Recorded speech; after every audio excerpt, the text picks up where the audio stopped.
Hello, everybody. Let's build ourselves a simple client-server application in Python. First, let's look at how TCP makes its connections and how it works. The server creates a socket. It binds that socket to its IP address. It starts listening. Okay, it's listening and listening and listening. Somebody comes along, the client establishes a socket. It says, "Hello, Mr. Server, can we communicate?" The server then says, "Yes, we can communicate. Let's agree on this way of communicating." And now we have our three-way handshake. we have sent a synchronization packet. The client acknowledges that synchronization. The client sends a synchronization packet. The server acknowledges that synchronization packet, sends its own synchronization packet. The client acknowledges the server synchronization packet. That's the three-way handshake. The client sends data. The server receives. The server can also send data to the client. And then finally the client says, "Okay, I'm done. See you another day." That was a very high-level view of how computers communicate on a network using sockets. Well, Python has a built-in socket library. Our local computer is going to be the server because we're going to have the client and the server running on our computer. No problem with that. We want to specify a specific port, and I specified a pretty high-numbered port. One that's not likely to have a conflict. If you do have a conflict with that port and it doesn't work, change it to another one. Doesn't matter. As long as the client knows to connect to that particular port. A port tells the client what it's going to connect to. The IP address gives us the location of the server. The port gives us the particular application that we're talking to. So a server may have an application on port 443, which would be secure socket layers. It may be port 21, which is unencrypted FTP. So a port identifies the application. Well, we want to create a socket object. We're going to use TCP/IP version 4, which is socket.afnet. We're going to create TCP transport layer socket. We're not going to do UDP. We're going to do TCP, Transmission Control Protocol. So now these two libraries, constants, whatever you want to think of it, are combined, and that creates a server socket object. Now we have that server socket object, which is the IP address and the port. We're going to bind that socket to the IP address and the port because that's what our socket needs to make a connection. Then we're going to start our server listening. It's going to put its ear to the wire and say, "Hey, is anybody coming to talk to me?" Then we're going to go into a loop where we get information from the client. When the client connects, the server runs its accept method, which grabs the client address, client IP address, and the connection object, and we'll go ahead and turn this in. We'll go ahead and print this out when we get to that point. We're going to print the client address so that we can then say, "Connected from client address." Oh, I guess we don't really need to print that twice, do we? Let's change that. Now you're going to send a message to the client saying you are connected. Now everything that comes in and out of a computer program to the operating system is text unless we specifically say do it in binary. Well, this message is a string. We want to encode this string, oops, get that out of the way, as a byte stream. Encode in UTF-8 is the the protocol for text. I don't know quite how to describe that. So we encode it into binary. We have a 124 byte buffer we're going to put that into. So we are going to, after we send the message, we're going to wait and send a message back. It says the client's going to send a message back. The client is connected. If there's data, if there's something in here, we're going to print the data. Well, if we print the data, it's going to be binary. But I'm leaving that open just so we can see what's going on. And here where we encoded our text into a byte stream, here we decode our byte stream into text and we can actually print the message. And then we close the connection and wait for the next client. Well, you can see this simple network server is not going to be very fancy. It just gets one message and then it shuts up. Not terrifically great, is it? But it's a good demonstration.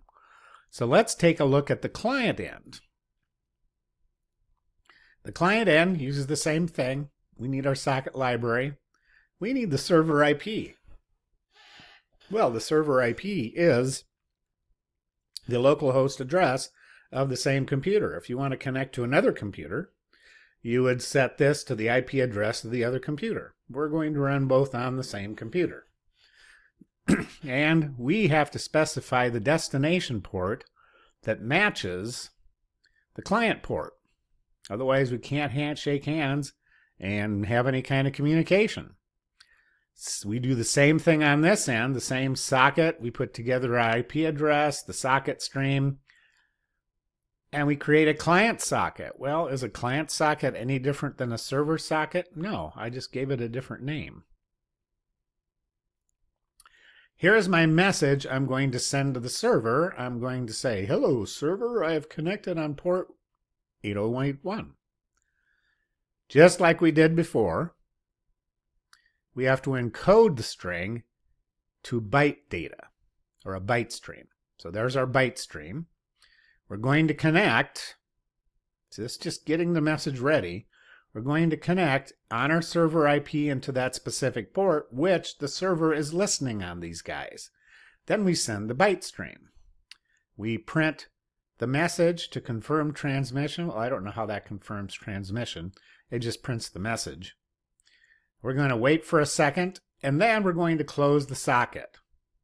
Well, you can see this is not exactly a chat application or anything fancy like that, but this does show you how this can work.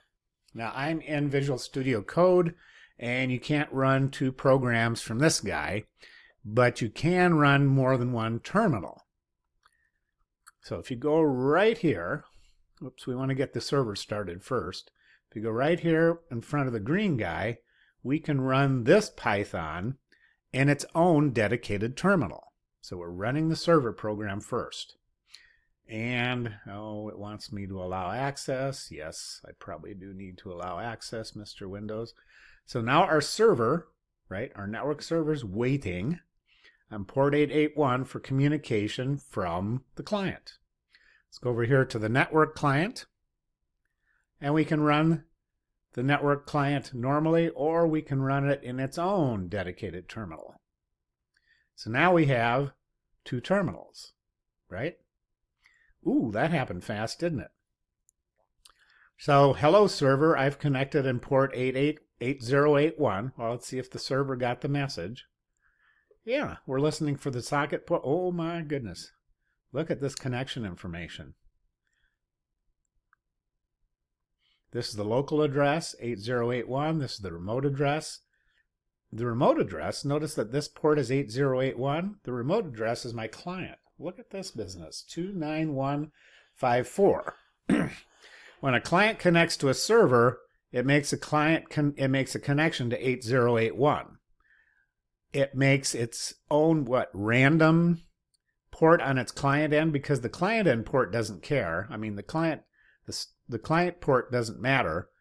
The server knows about that client port based on the fact that it made this handshake connection with it. So a client port's always going to be something different. It's going to be some sort of a random number pretty high in the port list. So now we've got a connection. Here's the client has connected. Here's our, well, it's not really binary. I think I have to turn it into hex to show it. And then it says, hello server, I've connected on port 881. Client is disconnected, listening for incoming connections in port 8081. So if we wanted, we could run this again. We could run the client again and send another message. So we have the network client. We're going to run it in another terminal. There it is. And we ran it again. So our server answers one question and then continues to listen. Well, if we had more than one person connect, they'd have to take turns. So this is blocking code. Not perfect for a chat program, but it does give you an idea of how things work in the network environment. Okay, so there's our message. Just a second here. A little research on the internet. I found a built-in library called ByteASCII. I knew there was something like that. We're going to use that to display our byte stream. Like right here, we're encoding our string to byte data. Byte data, byte stream, same thing. We're going to display it. We're going to decode the data into a hexadecimal binary that we can then print out and see the binary. See what it looks like. Same thing on this end. When we receive it, we're going to see the same thing. So let's go ahead and give that a try. We're going to start out our Python server. There it is. It's listening for our client. We start out our client. And there is the byte stream in hexadecimal. We don't really display things with zeros and ones on a computer. We display it in hexadecimal. So that's what's going over the wire. Well, it's what our network card is receiving and then translating it into zeros and ones on the wire.